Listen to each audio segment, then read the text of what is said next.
Bom, vejamos a definição de conjunção. A gente constrói a função de conjunção como uma tabela.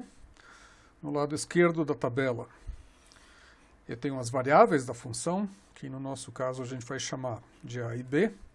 E do lado direito da tabela eu tenho a própria função, que no nosso caso da conjunção é a and b. O and é o b virado para baixo. O and é um v que parece um a. A definição da conjunção é também chamada por todos. A conjunção só é 1 quando todas as entradas forem 1. A forma de construir a tabela, a forma normal, comum, razoável de construir a tabela é colocar as linhas na ordem dos números. Então, a primeira linha tem o número 0, a segunda o número 1, a terceira o número 2 e a quarta tem o número 3. Em binário, 0, 0, 0 e 1, 1, 0 e 1, 1. Para duas variáveis do conjunto B, essas quatro são todas as combinações possíveis.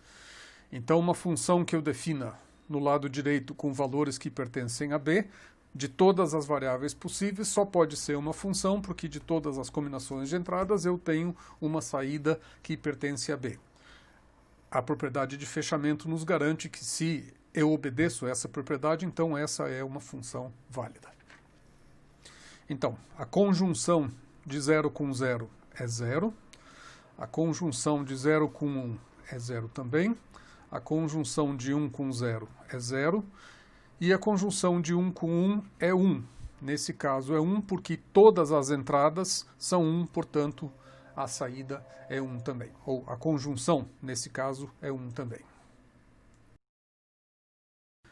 Vejamos a disjunção, a definição da disjunção.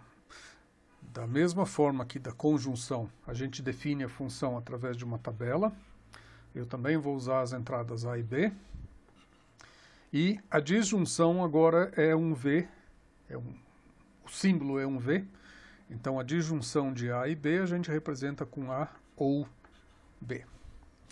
Preencha a tabela da mesma forma que na conjunção. A linha 0, a linha 1, a linha 2 e a linha 3. A disjunção é também chamada de algum, porque se alguma, basta alguma das entradas ser 1, a saída também é 1. Então, a disjunção de 0 com 0 é 0, a disjunção de 0 com 1 é 1, a disjunção de 1 com 0 é 1 também, e a disjunção de 1 com 1 é 1 também. Notem que, contrário ao senso comum, a gente tem a disjunção de um ou outro. Eu tenho um, mas eu não tenho outro. Só que a disjunção é 1 também quando eu tenho um e o outro. Eu tenho os dois. Eu tenho algum, mais do que algum, eu tenho todos. Existe uma variação que a gente vai ver mais tarde, que chama de ou exclusivo, em que só esses dois casos aqui são verdadeiros. Eu tenho um ou tenho outro, mas eu não tenho os dois juntos. No caso da disjunção, não. No caso da disjunção, eu tenho um ou outro e tenho um e ou outro também. O que é que nós entendemos por equivalência? Nessa disciplina, onde que a gente estuda de lógica é uma coisa um tanto solta, um pouco solta, ou mais solta do que o que vocês vão estudar na disciplina de fundamentos de matemática, equivalência para a gente é uma coisa muito parecida com igualdade. Então, por exemplo, se eu tenho uma função alfa de um certo número de variáveis, eu posso dizer que essa função alfa é equivalente a uma outra função beta do mesmo número e com as mesmas variáveis, se e somente se alfa e beta são equivalentes, se e somente se eu construir a tabela de alfa, essa tabela para alfa me dá um certo número de valores, por exemplo, 0, 1, 1, 0. Se eu construir a mesma tabela para beta, com os mesmos valores e na mesma ordem, 0, 0, 0, 1, 1, 0 e 1, 1, eu obtenho exatamente a mesma sequência de valores na mesma ordem, 0, 1, 1, 0. Se a tabela da função alfa, nesse sentido, é idêntica à tabela da função beta, então eu posso dizer que alfa é logicamente equivalente a beta. Essencialmente quer dizer que elas são iguais, tá? Mas em lógica a gente usa o termo equivalência, o significado é um pouquinho diferente de igualdade, o pessoal de fundamentos vai contar para vocês. Eu uso um outro símbolo, que é o símbolo é um símbolo mais igual do que igual, e isso aqui é um símbolo que a gente usa para definir apelidos, mais ou menos. Quando eu digo uma coisa assim, este conjunto aqui pode ser reescrito toda vez que eu enxergo esse conjunto aqui no texto, eu posso reescrevê-lo, ou eu posso imaginar que eu estou enxergando esse conjunto aqui. Então, quando eu tenho esse igual de 3 pernas, significa que eu posso reescrever, toda vez que eu enxergo o que está no lado esquerdo, eu posso reescrever pelo que tem do lado direito. E eu falei em apelidos, porque tipicamente o uso típico que a gente tem é aqui uma expressão relativamente pequena, enquanto que do lado de cá a gente tem uma expressão gigantona. Por exemplo, eu poderia dizer que isso daqui é um relógio, e no lado direito daí eu tenho que colocar a especificação completa do que é que eu entendo por um relógio. É mais fácil eu chamar de relógio do que eu usar essa expressão gigante aqui. Daqui mais uns dias a gente vai ver exemplos de como usa essa coisa.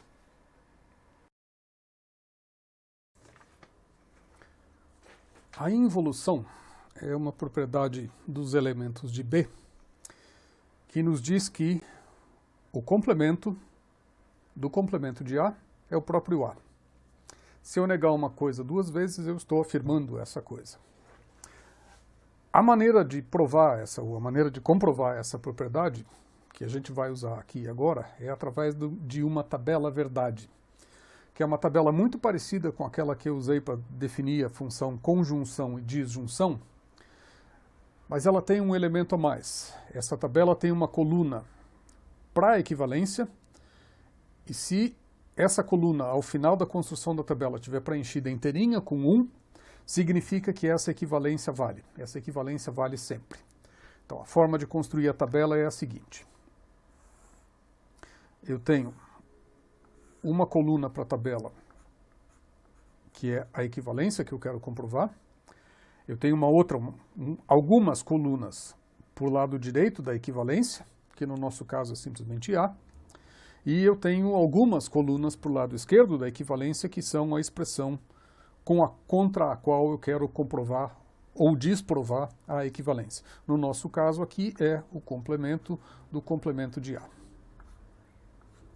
Bom, para preencher essa tabela, eu preciso ser capaz de atribuir todos os valores nas variáveis que aparecem nas expressões. No nosso caso aqui, a gente só tem uma variável, que é A. Então, eu coloco todos os valores possíveis para A, que são 0 e 1. E agora eu preencho a tabela. Primeiro eu copio direto, sem fazer nada, os valores de A. Então, aqui eu tenho 0 e 1, aqui eu tenho 0 e 1. E a gente diz que esse é o primeiro passo da construção da tabela verdade. O segundo passo, nesse caso daqui, é eu ter o complemento de A. Então, o complemento de A é toda vez que eu tenho 0, o complemento de 0 é 1. Toda vez que eu tenho 1, o complemento de 1 é 0. E esse é o segundo passo da construção da nossa tabela. O lado direito não muda porque o lado direito já está pronto. Bom, o terceiro passo da tabela é o complemento do complemento agora. A expressão dentro dos parênteses é representada por essa coluna daqui, pela coluna do segundo passo. Então, o complemento de 1 é 0, o complemento de 0 é 1. Agora, para verificar a equivalência, eu tenho que pegar a coluna de mais alto número do lado esquerdo e comprovar e comparar com a coluna de mais alto número do lado esquerdo. Então, eu tenho que o terceiro passo do lado esquerdo me deu 0, o primeiro passo do lado direito me deu 0, esses dois são iguais, portanto, eu tenho 1 aqui. O terceiro passo do lado esquerdo me deu 1, o primeiro passo do lado direito me deu 1 também, os dois são iguais, portanto, a coluna da equivalência é 1 também. Como todos os elementos da coluna da equivalência são 1, significa que essa equivalência vale para todos os casos, para todos os valores das variáveis, logo a involução vale. O complemento do complemento é a própria coisa.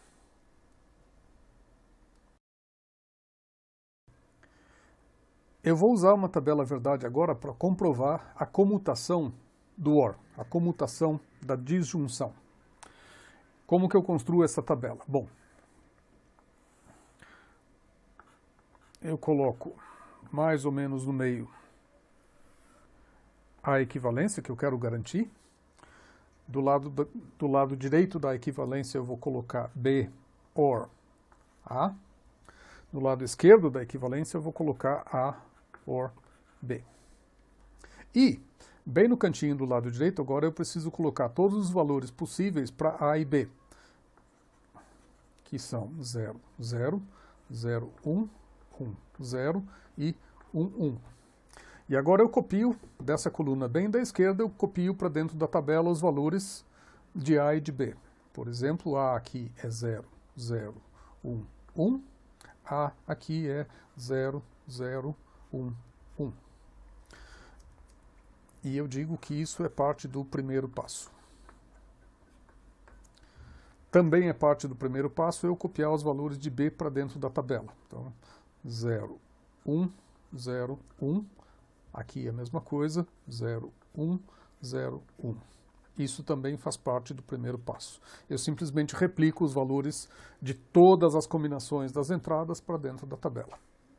Bom, o segundo passo da construção da tabela agora é eu fazer as disjunções. Eu tenho que preencher a coluna das disjunções.